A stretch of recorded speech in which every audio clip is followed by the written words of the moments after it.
우리 하나님의 말씀 디모데후서 2장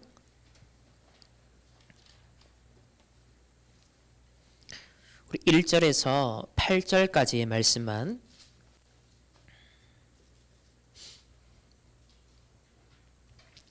우리 함께 한 목소리로 합독하시겠습니다. 내 아들아, 그러함으로 너는 그리스도 예수 안에 있는 은혜 가운데서 강하고 또 네가 많은 증인 앞에서 내게 들은 바를 충성된 사람들에게 부탁하라. 그들이 또 다른 사람들을 가르칠 수 있으리라. 너는 그리스도 예수의 좋은 병사로 나와 함께 고난을 받으라. 병사로 복무하는 자는 자기 생활에 얽매이는 자가 하나도 없나니 이는 병사로 모집한 자를 기쁘게 하려 함이라. 경계하는 자가 법대로 경계하지 아니하면 승리의 관을 얻지 못할 것이며 수고하는 농부가 곡식을 먼저 받는 것이 마땅하니라. 내가 말하는 것을 생각해보라. 주께서 범사에 내게 총명을 주시리라. 내가 전한 복음대로 다윗의 씨로 죽은 자 가운데서 다시 살아나신 예수 그리스도를 기억하라. 아멘. 우리 이번 주 강단의 말씀 원단 언약의 은혜 속에서 강하라 말씀을 받았습니다. 자, 그러면 오늘 이 수요 예배를 통해서는 하나님이 우리 교회와 또 우리 단체 모든 전도자들과 렘넌트들에게 주신 정확한 언약을 오늘 정리하고 붙잡는 시간. 그래서 그 정확한 언약을 가지고 이번 주간 또 매일 우리 올 한 해 집중할 수 있는 24의 언약을 우리가 함께 잡아야겠습니다. 2021년을 그리스도 예수 안에 있는 은혜 속에서 강하라 라고 바울이 이 디모데에게 부탁하고 아주 간절하게 어떤 면에서 명령한 것인데요. 정말 이 원단 언약의 은혜 속에서 강하라. 그 말은 우리에게 주신 이 원단 언약의 정확한 말씀 속에서 강하라. 그 말씀으로 볼 수 있겠습니다. 그래서 1절에도 보면 그리스도 예수 안에 있는 은혜 가운데서 강하라 그랬고요. 2절에도 내게 들은 바, 즉 들은 말씀을 충성된 사람에게 부탁하라. 우리가 이번 충만교회 원단, 이번 전체 본부의 원단, 하나님 주신 말씀을 내가 잘 정리되어 있고 내가 잘 간직하고 있어야 또 다른 렘넌트들에게, 또 다른 사람들에게, 또 우리 후대들에게, 뭡니까? 제자들에게, 충성된 사람들에게 전달할 수 있습니다. 포럼할 수 있습니다. 그래서 그들이 또 다른 사람을 가르칠 수 있을 정도로, 그러려면 내가 틀리게 붙잡으면 안 되겠죠? 내가 정확하게 본질을 딱 가지고 있어야 그것을 전달할 또 다른 사람에게 우리가 위탁할 수 있는 겁니다. 그러니까 바울은 디모데를 볼 때 믿을만 했다는 거예요. 아, 이 디모데에게는 이 말씀을 전달했을 때 이걸 왜곡시키지 않고 가감하지 않고 자기 기준에서 제한하지 않고 그대로 언약 잡고 전달할 제자다. 저와 여러분이 전도자를 통해 또 목사님을 통해 주신 언약의 말씀, 하나님의 그 말씀을 그대로 받고 그대로 전달할 수 있는 그런 믿음의 사람 되시기를 예수님의 이름으로 축원합니다. 5절에도 보면요, 특별히 경기하는 자는요, 게임의 룰이 중요합니다. 아무리 뛰어난 선수도, 예를 들면 농구 선수가 축구 경기장 가서 축구 아무리 열심히 해도 사실상 아무 소용이 없습니다. 분명 그 게임의 룰대로 해야 됩니다. 그러면 이 룰이 뭐냐? 바로 주신 말씀 따라가는 겁니다. 하나님이 주신 말씀이 그대로 법이 되어서, 규칙이 되어서 우리를 인도하는 안내판이 되고 이정표가 되기에 그 법대로 경기해야만 승리의 관을 얻습니다. 그러니까 우리가 말씀 놓치면 뭘 한 것 같은데 한 게 아닌 거예요. 다 놓치는 겁니다. 그래서 이번 주 강단이 뭐였냐? 우리 충만교회 2021년에 하나님 주신 원단이 뭐냐? 우리 전체 이 전도운동하는 단체에 주신 하나님의 원단의 언약이 무엇이냐? 그것을 우리가 마치 1년 동안 경기하듯이 그 법을 잘 지켜나갈 수 있도록, 그러려면 선수도 감독도 뭘 잘 숙지해야 되죠? 그 게임의 룰을 잘 숙지해야 되는 겁니다. 그러면서 7절에 보면 바울이 내가 말하는 것을 생각해 보라 그랬습니다. 그러니까 정확한 말씀이 정리되고 기억되어 있어야만 그걸 생각하는 거죠. 묵상하는 겁니다. 기도하는 겁니다. 24 하는 거예요. 그때 주께서 범사에 너에게 뭘 주신다?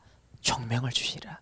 그러니까 얼마나 정확한 언약의 말씀을 딱 내가 가지고 있고 그걸 범사에 내가 생각하느냐, 묵상하느냐, 24 하느냐에 따라서 너에게 총명을 24 주신다. 모든 일에 총명을 주신다 하셨습니다. 그러면서 8절에도요. 내가 전한 복음대로 전도사를 통해 강단을 통해 하나님 주신 말씀대로 뭐요? 예수 그리스도를 기억하라. 주신 그대로 기억하라. 그러니 우리가 이번 주 본문 말씀을 제가 툭 보면서 맞다. 하나님 주신 말씀 그대로 정확하게 이해하고 기억하고 붙잡고 그걸 생각할 때 하나님이 범사에 총명을 주시는구나. 정확하게 승리할 수 있는 길과 모든 힘을 오력을 하나님이 주시는구나. 그래서 정확한 언약 안에서 24 하자. 오늘 이렇게 말씀의 제목을 한번 잡아봤습니다. 그래서 우리 본론에서는 원단 1, 2강, 3강을 좀 정리하겠습니다. 자, 첫 번째 오늘 1강은요. 237 빈 곳의 현장이었죠. 거기에 답으로 주신 게 뭐였냐면 이 237 빈 곳의 현장이라는 것은 237 영적 통신망의 파수꾼이 없는 것이 빈 곳이다. 그러니까 이 237을 두고서 정말 24 파수꾼 할 사람이 없는 그것 자체가 빈 곳이다. 그렇게 말씀했습니다. 첫 번째 언약 237 영적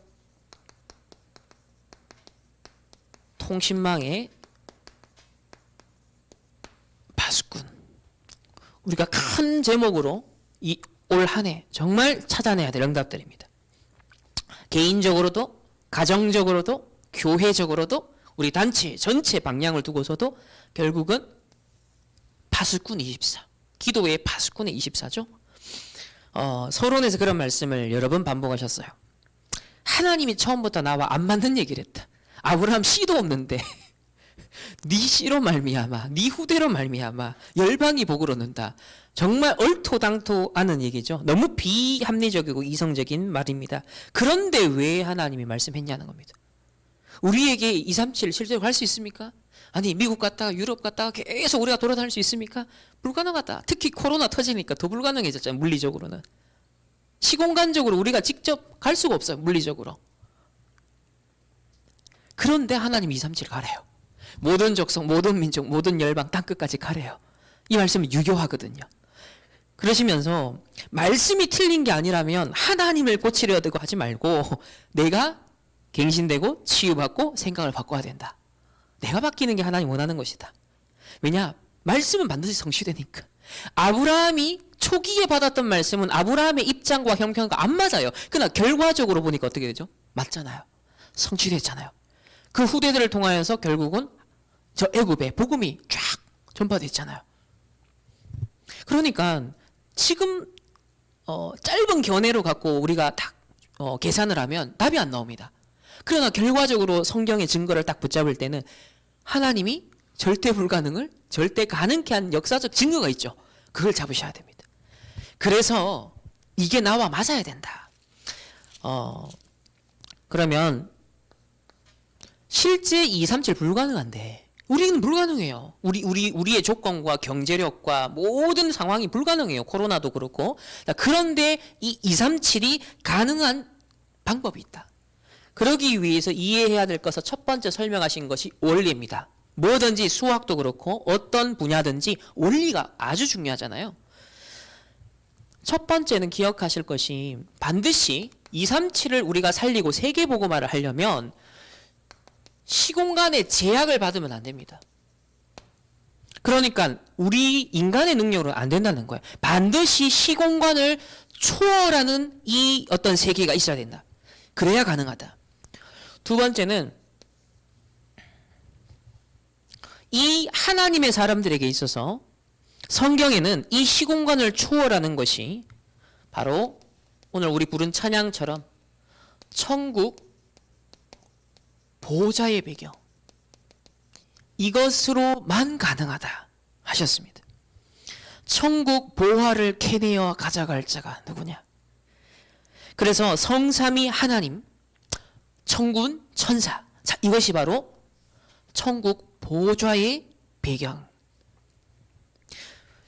자, 이건 하나님 편에서 보장해 주시는 조건이죠. 237이 가능케 하는. 자, 그러면 우리 편에서는 하나님이 우리에게 주신 중요한 게 뭐냐면 우리가 붙잡을 말씀을 주셨습니다. 정확한 언약을 잡고 24 기도할 수 있는 축복을 주셨습니다. 그래서 우리 편에서 할 수 있는 건 말씀 잡고 기도하는 것이 유일하게 시공간을 24 초월할 수 있는 방법이 되는 거죠. 그래서 우리 편에서 유일하게 붙잡을 수 있는 게 그래서 예배입니다. 단을 쌓는 겁니다. 그래서 집중이라는 의미가 있는 거예요. 왜? 이거는 우리가 할 수 있는 거니까. 하나님은 이걸 보장하셨고 천국 보좌 배경을 보장하셨고 그리고 조건은 시공간을 초월해야 되는데 다른 걸로는 안 돼요. 그래서 우리가 정확한 말씀 잡고 기도할 때 오늘 예배 드릴 때 시공간을 초월하여 가정 가문의 흑암이 무너지는 겁니다. 우리 관계된 모든 현장의 저주 재앙이 무너지는 겁니다. 우리가 믿음으로 이 시간에 있다면 그게 쌓입니다. 그래서 어느 날 이게 자 쌓이면 저 보좌와 237 세계와 바로 내가 원네스 되는 요게 세팅되는 게 237 영적 통신망의 파수꾼입니다. 이게 원리다라고 하셨습니다. 자, 그러면 두 번째는 왜 이게 필요할까요? 그 이유 첫 번째는요. 흑암 나라의 배경이 있기 때문입니다. 사단의 머리가 깨어졌지만은 예수님이 재림하실 때까지는 이 땅에는 종말론적 긴장이 발생합니다. 끊임없는 영적 싸움이 계속 진행되죠. 12가지 문제를 계속 개인과 가정 가문과 교회와 현장에다가 퍼붓고 있습니다. 그래서 세계화되고 있다. 영적 문제가 세계화되고 있다. 심지어 영적 문제가 개인화되고 있다. 아주 개인 맞춤화되고 있다. 이 사단과 흑암 세력은 시공간을 초월하여 휩쓸면서 전 세계를 지금 장악하고 있다. 그래서 이걸 꺾을 수 있는 유일한 방법이 바로 이것이기 때문에 그래서 이유가 실제로 실존하고 있고 확대되고 있는 이 흑암 배경 그리고 이유는 우리에게 하늘 배경을 주셨습니다. 보좌의 배경을 주셨습니다. 보좌의 능력, 하나님의 능력, 성령의 능력, 그리스도의 능력, 권세 이것은 시공간을 초월하여서 역사할 수 있다. 그래서 마태복음 28장 16절 20절에 제자들에게 마지막 화송하면서도 하늘과 땅의 모든 권세를 내게 주셨으니 그러므로 너희는 모든 족속으로 가라. 그러면서 항상 너희와 함께 하겠다라고 했습니다. 또 사도행전 27장 23절 24절에 보면 바울의 이제 어떤 면에서는 미션에 로마를 향해 가는 그 바울에게 가정 위기를 만났습니다. 어떤 위기죠? 풍랑을 만난 거예요. 배가 좌초될 위기에 처했습니다. 그때 23절에 보면 이런 말씀이 나와요. 나의 속한 바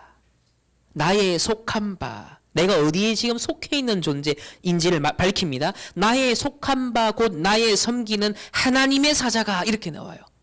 그러니까 바울은 지금 본인이 뱃속에 있지만 내가 어디에 속해 있다라고 본인은 믿음으로 연결시키고 있죠. 하늘 보좌에 내가 속해 있고 그 하늘 보좌의 심부름꾼인 주의 사자가 이렇게 보고 있는 거예요. 그러니까 주의 사자와 내가 동일한 이 하늘 보좌 배경에 소속되어 있는 자다. 이걸 실제로 누리고 있는 장면입니다. 그래서 하나님의 사자가 어젯밤에 내 곁에 서서 말하되 바울아 두려워하지 말라. 네가 가이사 앞에 서야겠고 또 하나님께서 너와 함께 항해하는 자를 다 네게 주셨다 하였나니. 그러니까 바울은 로마라는 그 당시의 흑암 배경을 살려야 된다. 여기에 빛을 비춰야 된다. 확실한 미션이 있었죠. 그러니까 바울아 두려워하지 마라. 주의 천사가 나타나서 하나님 메시지를 전하십니다. 바울아 두려워하지 마라. 치유하시죠. 그러면서 서밋의 정체성 회복시킵니다. 네가 가이사 앞에 다시 서야 하리라. 그러면서요 237 언약 주십니다. 너와 항해하는 자를 다 내게 주셨나니. 그러니까 바울을 위로하신 방법이 뭐냐면 왕제사장 선지자 치유 서밋 237 이걸 가지고 일깨우시는 거예요. 이 전도전을 통해 우리 메시지 계속 듣잖아. 이게 바울에게 하나님이 찾아오셔서 주의 사자를 통해 알리시는 것과 오늘날 우리 원단 메시지를 통하여서 주의 사자, 목사님을 통해서 전도자를 통해 하나님이 우리에게 똑같이 지금 말씀하고 계시는 거예요. 바울이 풍랑을 만난 시대인데 우리가 조금만 현장을 보면 어떻게 되죠? 가정 가문을 보고 우리 국가를 보고 시대를 보고 사건 사고를 보니까 3단체 현장과 미래를 보니까 각종 중독과 정말 희한한 사건들, 희한한 문제들, 정신병들 터져 나옵니다. 그걸 볼 때 풍랑 만난 시대 아닙니까? 똑같죠? 이때 하나님이 주의 사자가 하나님이 말씀을 통해서 우리에게 주고 계시는 겁니다. 들을 수 있는 귀가 우리에게 함께 믿음의 눈과 귀가 열리기를 원합니다. 그래서 이 1강에서 세 번째는 미션입니다. 실제 237 영적 통신망을 움직이는 미션을 붙잡아야 된다 했습니다. 미션을 잡을 때 출애굽의 역사가 일어났고, 미션을 잡을 때 가나안 정복이 일어났고, 미션을 잡을 때 미스바 운동과 도단성 운동이 일어났다 했습니다. 그러니까 자, 이 영적 원리를 이해했고 분명한 내가 파수꾼의 이유도 발견했습니다.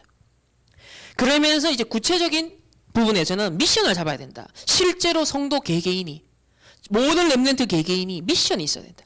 미션이 없으면 사실상은 두리뭉실해지는 거예요. 명확하게 내 인생, 내가 가야 될, 내가 살아야 될 이유가 뭔지에 대한 확실한 미션이 있어야 된다. 그걸 잡고 있어야 된다. 로마서 16장의 제자들은 그 미션이 확실했던 사람이죠. 그러니까 바울이 로마도 보아야 할 때 그 의미가 뭔지를 함께 본 거예요. 함께. 그러니까 따라간 자가 아니라 함께 보면서 동력했던 거죠. 그래서 미션을 못 붙잡으면 이게 참 중요합니다. 40년 광야 생활, 70년 포로 생활, 2000년 방황을 또 반복해야 된다. 반대로 말하면 미션을 잡으면 이거 안 겪어도 된다. 혹시 겪더라도 이걸 빨리 끝낼 수 있다. 최소화시킬 수 있다. 이 싸움인 거예요. 그러니까 말씀을 빨리 깨닫느냐 늦게 깨닫느냐는 여기에 달려있는 겁니다.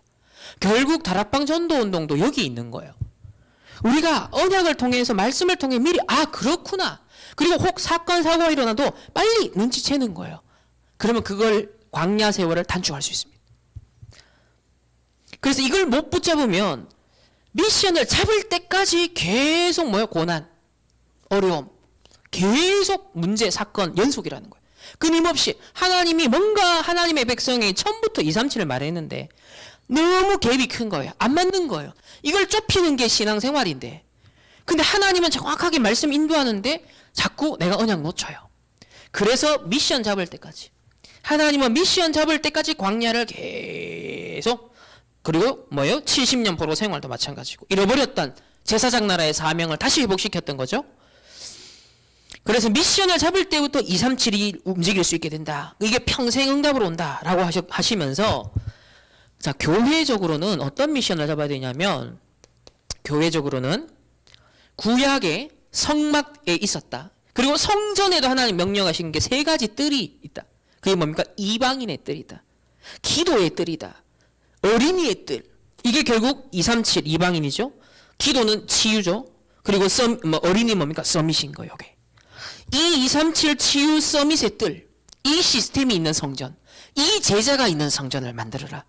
그럼 우리 성도 한 개개인은 우리가 지금 시설적으로는 그걸 완벽하게 갖출 수는 없지만 어떤 언약을 잡으셔야 되죠? 우리 개인은 하나님은 교회에 대한 것이 237 치유 서밋, 자, 시설일 수 있겠죠. 내용일 수 있겠죠. 그러나 더 중요한 건 우리 한 사람 한 사람이 교회예요. 한 사람 한 사람이 제자고 사역자고 사명자예요. 그러면 우리 개인이 이 237 치유 서밋이 진짜 내 인생의 미션이 돼야 됩니다. 우리 교회의 미션으로 중직자로서 렘넌트로서 내가 이것 때문에 올인해야겠다. 이게 없을 때 하나님이 성전을 없애버렸다 그랬습니다. 헤롯 성전을 무너뜨렸다 그랬습니다. 포로가 되었을 때 성전이 제2성전도 무너져 버렸습니다. 그러니까 237 치유 서밋, 이것이 분명한 하나님이 원하시는 것, 이걸 확실한 미션으로 붙잡아야 된다. 그래서 시설이 다 안 거쳐지더라도 여러분 개인이 나는 하나님 영적 플랫폼 되겠습니다. 내가 영적 파수꾼 24 하겠습니다. 그러면 그런 성도들이 모이면 어떻게 되죠? 영적 통신망이 구축되는 겁니다. 자, 이게 1강이었습니다. 그럼 이게 정리하시면 됩니다. 제가 이게 너무 많은 내용인데 가장 핵심적인 뭘 전달하려고 하셨지? 라고 딱 3가지씩 뽑아보니까 첫 번째, 원리를 알아야 되죠. 그리고 그거에 대한 이유. 그러면서 잡았다면 진짜 미션 잡고 도전하는 겁니다. 그걸 갖고 파수꾼 24 계속 하는 거예요. 자, 두 번째는 237 치유 빈 곳의 현장입니다. 이거는 237 영적 의사다. 이것도 처음부터 모든 하나님의 백성들에게 다 주신 축복이다. 그런데 나를 이리 불렀는데 237 세계 치유 또 시대와 교회를 치유하도록 나를 영적 의사로 부르셨다. 그런데 문제는 내가 이 사실을 모르고 있다는 거다. 이 사실을 안 믿고 있다는 거다 하셨습니다. 그래서 첫 번째 이것도 237 영적 의사, 자 치유인데 여기에 대한 원리를 말씀하셨죠. 자, 잘 기억하셔야 됩니다. 첫 번째로 치유에 있어서 3가지 원리가 있다 했습니다. 가장 근본적으로 3가지 원리가 있다. 그게 뭡니까? 각인, 뿌리, 체질입니다. 우리가 잘 아는 단어인데 이 실제로 그렇죠. 이걸 실제로 우리가 찾아내야 되고 누려야 됩니다. 이 각인이라는 것은 특별히 우리의 뇌, 몸 여기에 각인된 거다. 이 뇌와 몸에 각인된 것을 무엇으로 바꿔줄 수 있다? 하나님의 살아있는 복음의 말씀으로 바꿔줘라. 결국 뭘 보고 뭘 듣고 뭘 읽었느냐? 뇌에 저장되죠. 내 생각이 되죠. 내 마음이 되죠. 그러니까 하나님의 말씀과 전혀 상관없는 것이 24 넘쳐나는 시대입니다. 정말 한눈 파는 순간 너무 많은 것들이 우리에게 들어와요. 그러니까 어느 순간 영적 상태 다 먼저 꺼져버리죠. 식어버리죠. 이게 계속 반복되는 겁니다. 우리가 매일을 살아가면서. 이 싸움을 어떻게 하느냐는 겁니다. 내 이 영적 감각, 영적 힘, 영적인 눈 이걸 안 잃어버릴 수 있는 뭔가의 리듬이 필요하거든요. 뭔가의 대체물이 필요한데 이 시스템이 지금 없는 거예요. 그래서 틀리게 각인된 것, 세상의 불신앙의 사단의 것으로 무엇인가 우리 뇌에 계속 들어오고 있는 거예요. 생각과 마음을 그걸 지배하는 겁니다. 그게 의식이 되고 무의식이 되고 잠재의식까지 되는 거예요. 나중에 영혼까지 파고드는 거죠. 그래서 이것이 어떻게 된다 그랬습니까? 뿌리 내린다. 각인된 건 뿌리 내린다. 이 뿌리 내리는 건 어디까지 가게 되냐면 우리의 영혼까지, 실제로 영혼에 이게 딱 뿌리 내린다. 내 생각과 마음을 장악해 들어오는 것들이 나중에는 영혼을 장악해 들어오는 거예요. 이 굉장히 쉽지 않은 상황이죠. 이때 되면. 그래서 이 영혼에 뿌리 내린 것을 뒤바꿀 수 있는 것이 기도다. 나의 영적 상태를 바꿀 수 있는 게 기도라는 거예요. 우리가 순간순간 왜 기도가 중요하고 또 정시 기도가 왜 중요하냐면 내 영적 상태를 허물어뜨리는, 내 영적 상태를 어둡게 만들어버리는 그것과의 영적 싸움이 이 기도를 통해 할 수 있다는 거예요. 그래서 뿌리 내리는 것을 뿌리 뽑는 작업. 아시죠? 밭에 그 뿌리 계속 잔디 뿌리 뽑아도 저도 군대에 있을 때 뿌리 계속 뽑아도 계속 뽑는데 이게 기도다. 세 번째는 이 원리가 체질이죠. 결국은 각인되고 뿌리 내린 대로 내 삶이 됩니다. 체질이 됩니다. 이거는 이제 삶으로 나타난다. 그러니까 어떤 것은 병으로도 나타날 수 있고 또 규모가 무너질 수도 있고 실제로 많은 영적 문제, 정신 문제가 완전 올 수도 있고요. 자, 삶이 완전 무너진 상태. 이거는 한꺼번에 하려고 하지 마라 하셨습니다. 단계적으로 하나하나씩. 완전 게을러, 완전 무너졌는데 조그마한 성공, 조그마한 거 하나, 운동 시작했는데 그게 하나의 계기가 되고 지렛대가 돼서 파급 효과. 그래서 저는 왜 청소 시절에 그 말씀하셨는지 좀 이해가 되는 게 렘넌트들이 큰 걸 하는 게 아니라 작은 성공을 해봐라. 작은 성공을 경험해봐라. 그러면서 제가 중학교 때 아마 3학년 때쯤 있을 때 여러분들이 집에 가서 책상부터 정리해라. 그게요 작은 규모를 잡아주는 거예요. 작은 성공을 맛보게 해주는 거예요.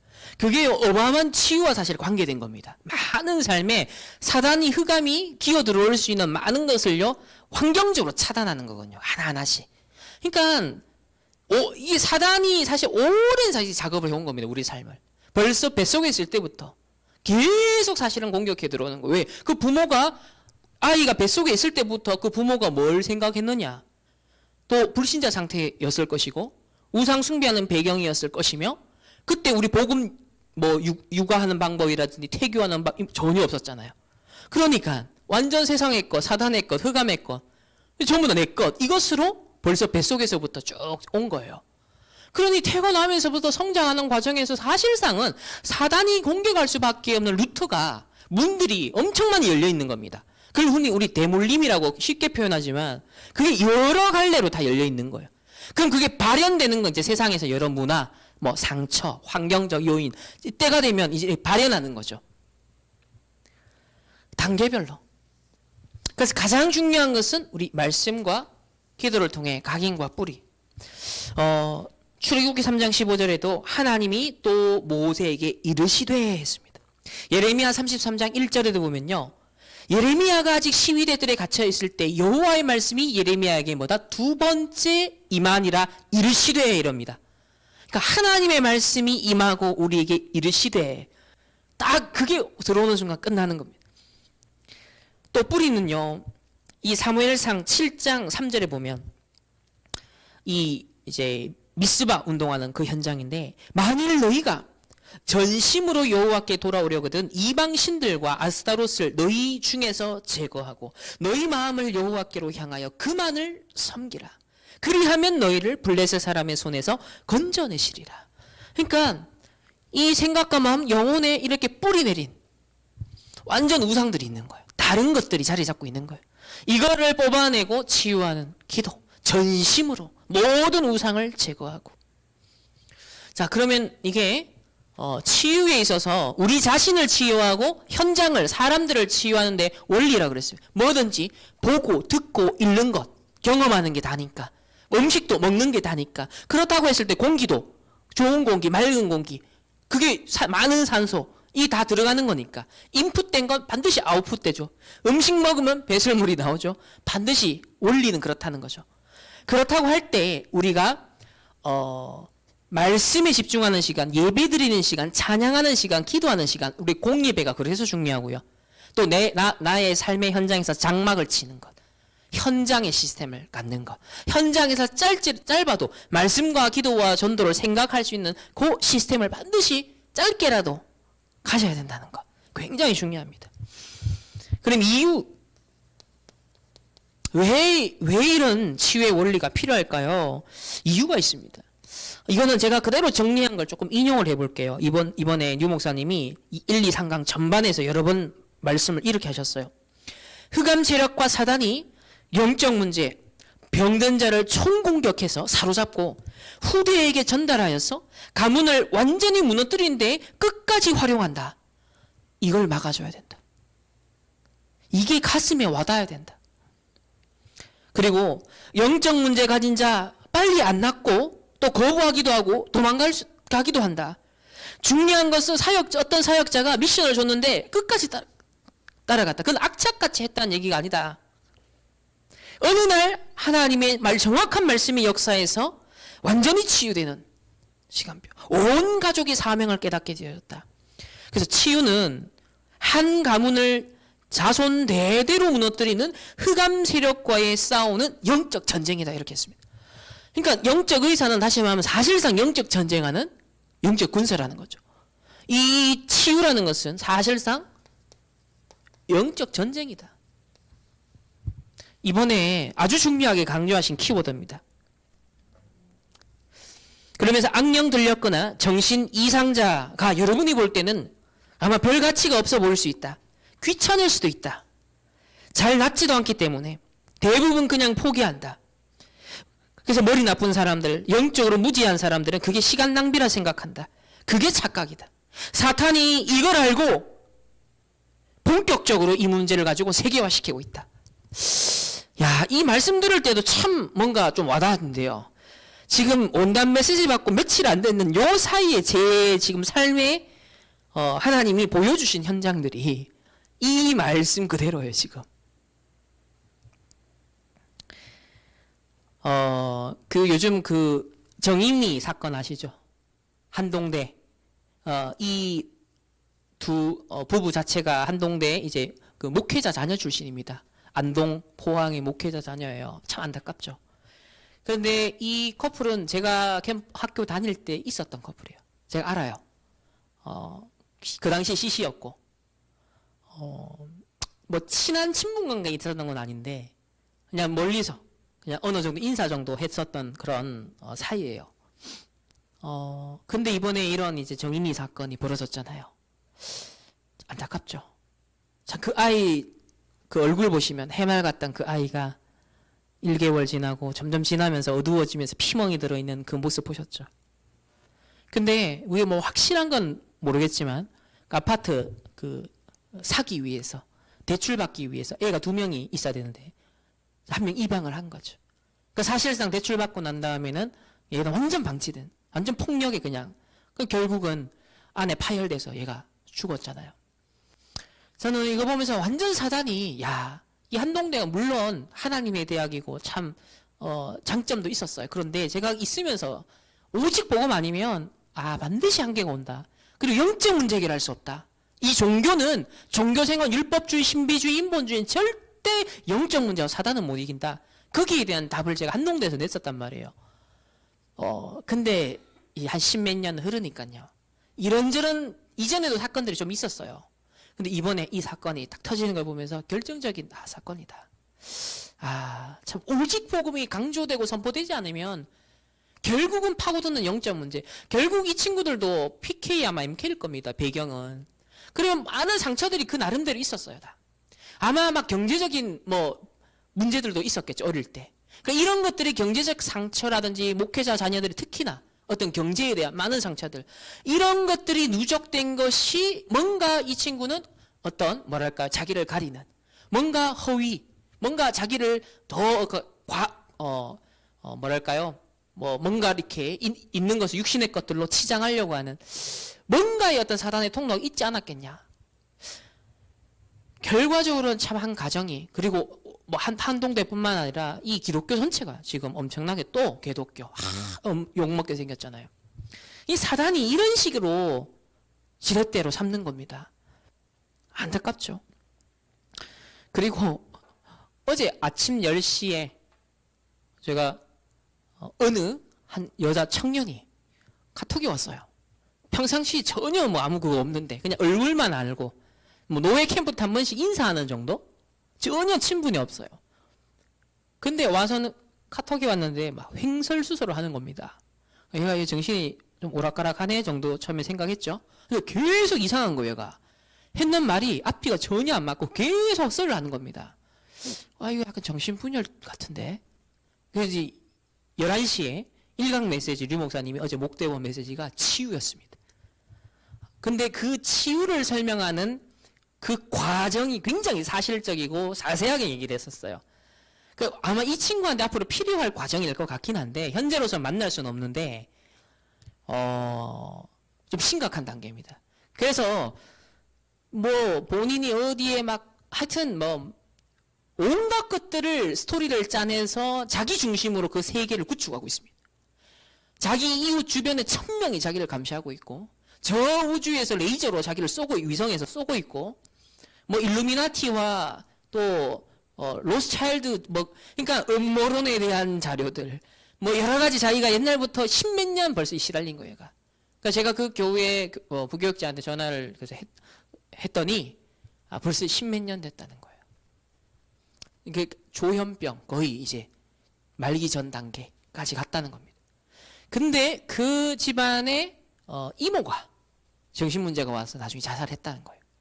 그러니까 그대로 한 가문이 이 영적인 문제, 정신 문제로 완전 지금 무너지고 있는 현장. 그걸 물론 다른 교회 청년이지만 하필 원단 받고 어제 1강 직전에 10시쯤에 그 카톡이 와서 지금도 계속 오고 있습니다. 24시 얘가 보내고 있어요. 그러니까 계속 제가 확인하다가 이거 아니다 싶어가지고 한꺼번에 확인하려고 일부러 안 보고 있거든요. 계속 보내고 있어요, 지금. 완전 안드로메다 언어로 지금 막 보내고 있어요. 그러면서 이런 거 있다. 조직 스토커라고. 그 제가 얘가 하는 말, 조직 스토커, 이 하길래 자기가 그거 당하고 있다는 거예요. 그래서 이걸 찾아봤죠? 있는 거예요. 조직 스토커라는 것을 가지고 시달리는 사람들이 막 영상을 막 보여주고 있고, 막 카페까지 만들어. 자기가 이게 시달린다. 근데 특징이 뭔지 아세요? 이 사람들 모두가 지금 이 친구의 상태예요.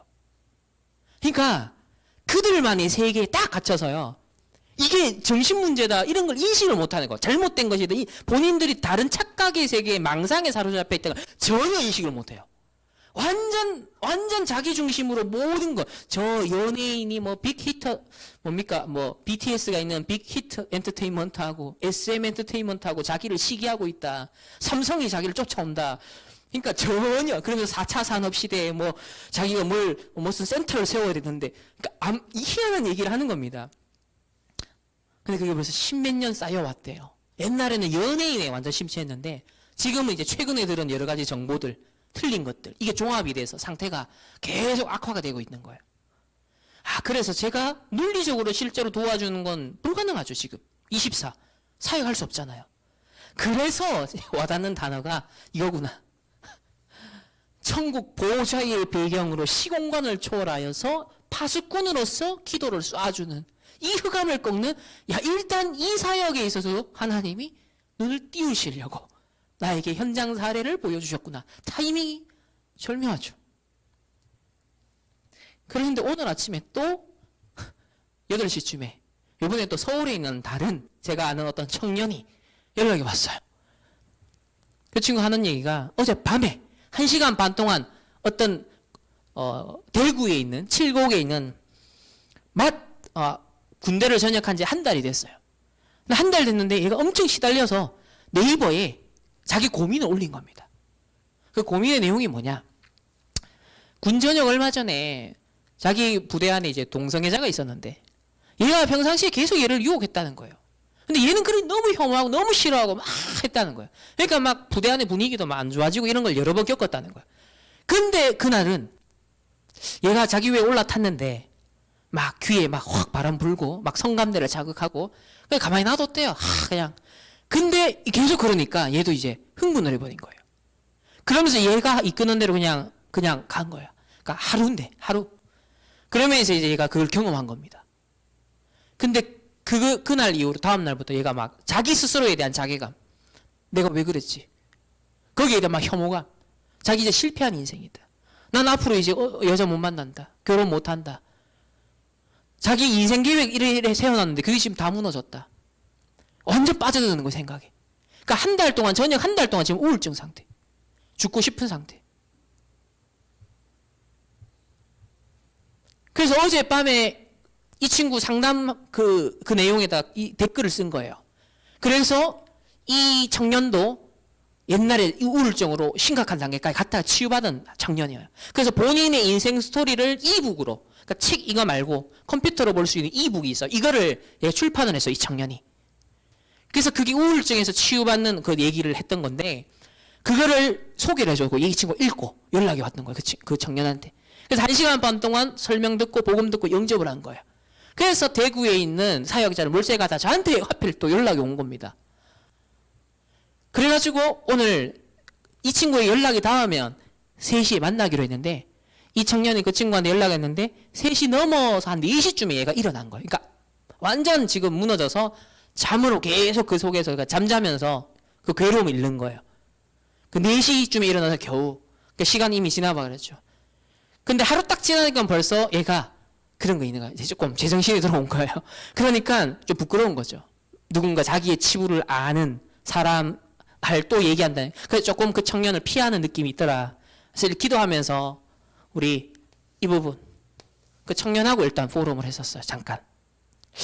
어제 오늘 연속으로 이런 적이 없는데 하필 딱 타이밍이 이걸 보면서 하나님께서 참 원하시는 메시지고 그 현장을 보여주시면서 진짜 영적 의사, 우리가 영적 파수꾼, 이 답이 정말 하나님 주신 답이구나, 이런 부분을 좀 많이 생각할 수 있었던 것 같습니다. 그래서 이 사단과 흑암 세력이 시공간을 초월하여 전 세계에 퍼지고 있기 때문에 그것을 막는 것이다. 이때 보좌의 능력으로 하나님 역사하신다. 바울은 사도행전 13장 귀신 들린 무속인, 사도행전 16장에 귀신 들린 점쟁이, 사도행전 19장에 귀신 들린 우상 숭배하는 이 병든 자, 그 사람들을 치유했을 뿐인데 하나님이 로마를 줬다. 한 시대를 줬다. 이 말씀이 들을 때도 참 은혜가 됐지만 다시 한번 하나님이 이런 타임을 지금 주시는 게 아닌가? 제 인생 시간표에도, 사역의 시간표에도 이 시간표를 이제는 주시려고 하는 게 아닌가? 한 사람을 치유했는데 하나님은 한 시대를 주신다. 세 번째는 치유의 순서가 있다 했습니다. 치유의 순서는 첫 번째로 먼저 주신 것. 하나님 내게 뭐 줬냐? 복음을 줬습니다. 약속하신 게 여자의 후손, 희생제사, 임마누엘, 복음의 언약을 약속하셨습니다. 그러면서 우리에게 능력도 주셨습니다. 신분과 권세가 우리의 능력이고요. 성령의 역사가 우리의 능력이고요. 그리고 육신까지도 치유할 수 있는 능력을 우리에게 주셨다. 영혼이 잘된 같이 범사가 잘고 내가 강건하기를 원한다. 그러면서 호흡, 이 복음 안에서 정말 기도하면서 이 호흡을 가지고서 치유할 수 있는 능력도 주셨다. 그래서 세계복음화의 가장 중요한 방법이 영혼 치유다. 왜? 일반 정신과 의사, 심리학자, 심지어 병원의 유명한 의사들도 건드릴 수 없는 영역 한 가지, 바로 영적인 부분. 가장 근본에 있는 이 영적인 부분, 이거는 시공간을 초월하여 역사하는 이 영적 부분은 건드릴 수 없기 때문에, 그래서 사단이 역사하는 부분을 깨뜨릴 수 있는 이 영적 치유가 우리에게 주신 거다. 그래서 참고할 것은 반드시 과학적이고 의학적인 원리를 참고해라. 막무가내로 영적인 하면서 막 무식하게 넘겨드는 게 아니라 우리가 믿음, 영적인 거, 그러나 아주 의사의 처방이라든지 과학적이고 의학적인 객관적 일반 은총의 원리를 잘 참고하고, 그래서 면역력을 내적으로 높이는 이런 것들이 함께 병행되어야 된다라는 부분을 말씀했습니다. 그러니까 이런 모든 것들이 특별 은총과 일반 은총 모두가 뭐예요? 하나님이 이미 주신 것이죠. 이걸 확인해야 돼요. 그런데 이게 빼앗겼다 그랬습니다. 빼앗긴 것. 왜 빼앗겼냐? 누가 빼앗아갔냐? 아니라는 거예요. 문제는 엄청난 걸 갖고 있는데 내가 영적 의사라는 걸 모르는 게 문제라는 거예요. 그러면서 불신앙 때문에, 솔직히 안 믿는 것 때문에 빼앗겼다는 거예요.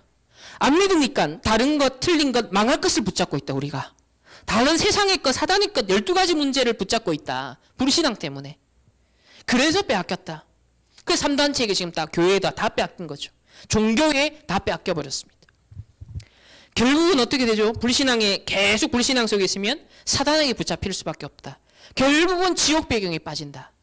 그러니까 하나님의 자녀인데 지옥처럼 살다가 천국은 가지만 이 땅에서는 지옥 인생처럼 살다가, 이런 억울한 지금 빼앗긴 상황들.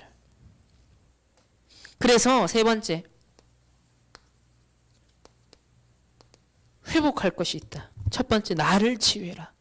그리스도가 다 회복시켰기 때문에 첫 번째 집중, 나를 하나님께 집중시키는 시간이 전부다. 하나님께 나를 집중하는 시간이 사실상 거의 모든 부분을 해결할 수 있는 시간이라는 거죠. 우리가 하나님 앞에 집중할 때 내 마음도 생각도 내려놓아져요. 내 기준도 무너지죠. 여유가 생기죠. 한 번 더. 거기에 호흡까지 하면 어떻게 되죠? 훨씬 더 여유가 생기죠. 한 번 더 생각하게 되죠. 그러면서 하나님의 관점에서 보게 되어지니까 답답했던 마음도, 억울했던 마음도, 내가 이렇게 하고 싶었던 생각, 마음도 뭐예요? 사그라드는 겁니다. 빛이 비춰지니까. 이게 기도, 하나님께 집중할 때 일어나는 많은 효과들이, 내 생각과 마음과 불신앙의 감옥에서 탈출할 수 있는 시간이에요.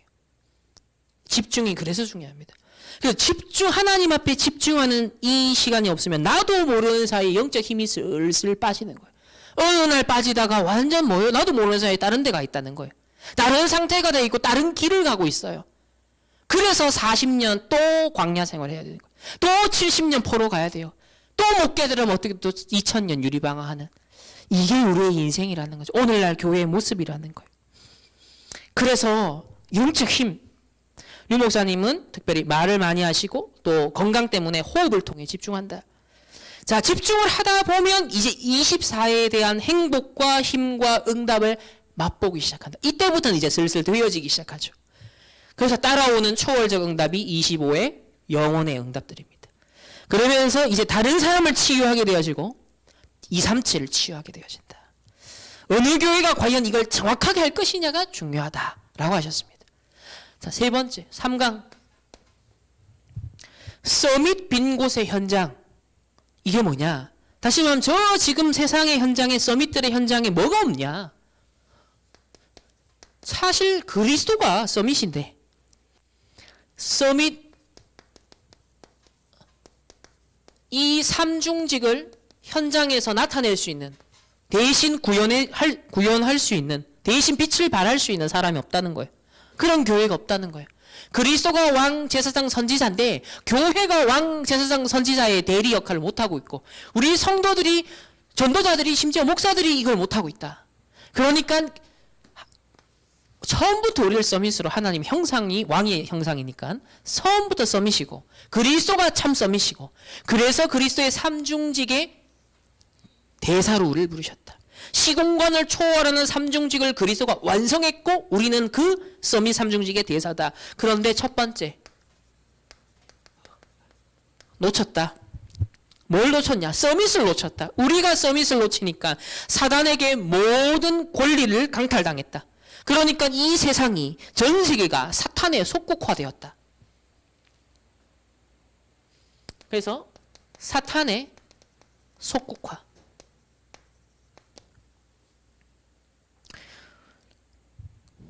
그리고 우리가 또 뭘로 쳤냐? 일단 영적 서밋 이전에 서밋의 위치에 있지 않다. 서밋의 자세가 없다. 다시 말하면 요셉의 형들, 다윗의 형들과 같은 수준에 머문다는 거예요. 그것은 서밋의 위치에 있지 않는 거다. 자세 자체가 이미 틀린 거다. 그래서 영적 서밋 이전에 일단 서밋의 위치, 서밋의 자세부터 취해라. 그것부터 회복해라. 이 렘넌트 7명은 달랐다는 거예요. 딱 서밋의 위치와 서밋의 자세를 다 가졌다는 거예요. 그러면 그래 놓고 이제 시작하는 겁니다. 두 번째는 시 공간을 초월하는 서밋. 시공간을 초월하는 서밋. 그게 이제 본론의 내용이었는데 첫 번째 영적인 뭡니까? 이 사단의 모든 권세를 꺾을 수 있는 영적인 왕이다. 내가 현장 갈 때 우리 교회가 이 지역에서 모든 사단의 권세를 꺾을 수 있는 우리 가정 가문의 흑암을 꺾을 수 있는 권세를 가진 영적인 왕으로 나는 대신 가는 거다. 하나님이 왕으로 세운 이유는 영적 싸움 하라는 것이다. 성삼위 하나님이 함께 하시고 신분과 권세와 배경을 주셨고 또 이걸 이길 수 있는 조건으로 이런 배경을 주셨다. 두 번째는 영적인 제사장이다. 모든 저주와 재앙, 모든 죄의 권세를 꺾을 수 있는 영적인 제사장으로 불렀다. 그래서 교회에 이방인의 뜰과 기도의 뜰과 어린이의 뜰 있는 자체가 재앙을 막는 거 아니냐, 지역에. 그래서 그 제사장 역할하는 교회가 필요하지 않느냐. 많은 영적 문제를 해결하기 위한 제사장. 특별히 여기서는 교회 차원에서는 진짜 24 앞으로 시스템이 세워져야 된다. 진짜 24 시스템이 중요한 조건이다. 그렇게 말씀했습니다. 세 번째는 우리를 영적인 선지자. 선지자들은 미래를 알려줘. 예언을 했죠. 그래서 미래를 알리고 미래를 살리고 미래의 모든 것들을 회복시킬 수 있는 선지자다. 사단의 세계화를 막기 위해 일어나 빛을 선전하는 우리를 선지자로 부르셨다. 특별히 여기서 강조하신 것은 사단에게 빼앗긴 6가지 도구 중에서 플랫폼이라는 단어를 기억하십시오. 플랫폼. 플랫폼이라는 것은 정거장이라고도 표현할 수 있는데요. 교회가 어떤 정거장이 돼야 된다는 거예요. 뭔가의 시스템이 있어야 된다는 거죠. 그래서 우리의 것이 있다. 오직 유일성 재창조 속에서 나오는 시스템, 그게 OUR 시스템이라고 하죠. OUR. 오직 유일성 재창조의 시스템. 전문인 모임을 시작해라. 영재 초등학교, 특수학교, 의료인, 고시생, 문화인, 연예기획. 자, 이런 뭔가 전문인들 모임을 시작해라. 자, 그게 지금 우리 교회하고는 일단 갭이 크죠. 거리가 멀죠. 그러나 하나님의 계획은 모든 현장, 모든 분야, 모든 주제 다 살려야 되는 거죠. 그러면 우리 렘넌트들, 우리 충만교회 성도님들의 인생을 통하여서 우리가 어디에 올인해야 되겠냐? 어디에 이제 헌신해야겠냐? 남은 인생에 대해서 우리가 어떤 전문성을 준비해야 되겠냐? 이런 것을 하나님 앞에 좀 기도를 해야겠습니다. 그래서 급하기는 안 해도 차근히 아주 내용 있게 준비를 시작해라 그랬습니다. 그래서 저는 이 말씀 받으면서 우리 교회에 앞으로 몇 년 안에 만약에 중요한 시스템을 주신다면 진짜 또 도전을 해볼 수 있겠죠. 그렇지만은 앞으로 현실적으로 또 한 가지 가능한 것은 이방인의 뜰도 되고 우리 아이들의 뜰도 될 수 있고 또 서밋의 뜰도 될 수 있는 것이 공부방이다. 요즘 뜨는 게 뭔지 아십니까? 밖에 생겨나고 있는 게 그게 카페 분위기의 공부방이에요. 카페를 가서 애들이 공부를 그래 많이 하는데 초등학생부터 대학생까지 그래 많이 하는데 카페 가는 시끄러워요. 아줌마들 막 얘기하죠. 막 요즘은 또 코로나 때문에 그것도 안 돼요. 그러니까 카페 자체는 말을 많이 하기 때문에 사실은 이 힘들어요. 그 비싸고요. 또 그래서 카페 형태의 지금 공부방이 생기는데 한 시간에 꽤 비쌉니다. 근데 보통 공부하라고 그 몇 시간씩 있거든요. 그러니까 공부하러 갈 때마다 매일 거의 10,000원씩 몇 천씩 깨져야 되는 거. 이게 이 쉽지 않, 이 굉장히 하나의 현장의 지금 흐름이거든요. 교회에 이런 시스템을 만들면 아이들도 올 수 있고 그러면서 거기에 희망과 소망과 용기를 줄 수 있는 뭐 어떤 말씀 구절이나 또 일반적인 내용들을 다 게시하면서 이 친구들 중에서 고민 있는 친구들 혹시 뭔가 상담이 필요한 그러면 그런 친구들이 찾아올 수 있는 하나의 작은 상담실을 만들어 놓고 그 본인이 딱 신청할 수 있도록 이렇게 딱 그 시간 스케줄 잡고 그런 하나의 뜰을 만들 수 있지 않겠냐. 만약에 2층 이 건물을 못 벗어 당장에 못 벗어나면 2층에 그런 시스템을 만들면 어떻겠냐. 그런 부분은 현실적으로도 가능한 부분이다. 도전해 볼 만한 부분이다. 라고 생각을 해봤습니다. 그래서 우리에게 주시는 오직 유일성 재창조의 시스템이 뭐냐. 계속 질문하십시오. 그러면서 세 번째로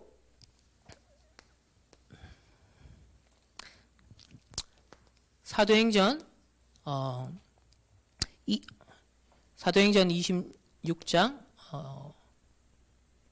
10절에서 25절 10절에서 25 보면 이렇게 정리하셨습니다. 영적 통신만의 파수꾼, 영적 의사, 이 서밋 삼중직의 대사. 자, 이 세 가지 모두가 시공간을 초월하는 것인데 뭐만 알면 된다 그랬죠? 기도만 알면 된다. 그러니까 결론은 이 세 가지 모두를 관통하는 것이 기도다. 그래서 첫 번째로 시공간을 초월하는 기도를 시작해라. 시공간을 초월하는 기도를 시작해라. 어떤 방법으로도 안 되는 풍랑시대 시공간을 초월하는 답을 바울은 배 밑에 들어가서 모두 다 배 위로 올라가는 시대에 오히려 뭡니까? 하나님께 집중하기 위해서 배 밑으로 내려가서 하나님의 사자의 그 음성을 듣습니다. 어떤 방법으로도 안 되는 풍랑시대는 시공간을 초월하는 답을 내기 위한 바로 그 배 밑에 자리가 필요하다. 그래서 지금부터 뭐하라? 결단하라 그랬습니다. 결단하라. 내가 진짜 지금부터 영적 파수꾼 24, 영적 의사 24, 삼중직의 대사 24 여기에 대해서 결단해라. 이게 1, 2, 3강입니다. 자, 오늘 결론입니다. 자, 결론은 원단 전체에 우리 본부의 원단을 받았으면 결론은 반드시 우리 교회의 강단 모든 성도들이 있지만은 특별히 충만교회의 하나님 강단을 통해서 적용해야 되는 건 하나님과 소통되는 눈물 올 한 해 찾아내셔야 될 것. 하나님이 우리에게 주실 것. 하나님과 소통되는 가슴. 하나님과 소통되는 눈물. 하나님과 소통되는 24. 하나님과 소통되는 뭔가의 기도. 이 말은 하나님이 원하시는 것이면서 동시에 237과 현장과 교회에 나에게 필요로 하는 것이죠. 하나님이 주시고자 하는 것, 필요로 하는 걸 주시는 겁니다. 첫 번째, 이 바울과 디모데가 소통된 눈물은 무슨 눈물이냐? 우리 전에 말씀 받았고요. 여기서는 사도행전 27장 24절을 가지고 한번 생각해 봅시다. 바울은 마지막에 이 풍랑 만난 위기 시대, 죽음을 앞둔 시대에 그 상황에서 하나님과 그게 소통됐어요. 바울아, 두려워하지 마라. 네가 가이사 앞에 서야 하리라. 그리고 모든 배 안에 있는 사람 너에게 주었다. 이 로마를 향한 미션이 분명했거든요. 로마에 대한 미션이. 그러니까 바울을 로마에서 곧 순교하지만 이걸 이어서 로마 복음화를 이어나가야 될 바톤을 칠 이 디모데도 똑같은 이걸 가지고 이게 소통됐다는 거예요. 그러니까 바울과 디모데는 이 사도행전 27장 24절에 대한 소통이 일어났다는 겁니다. 두 번째는 우리 충만교회가 오래전부터 선교, 복지, 문화센터 237 힐링 서밋센터죠.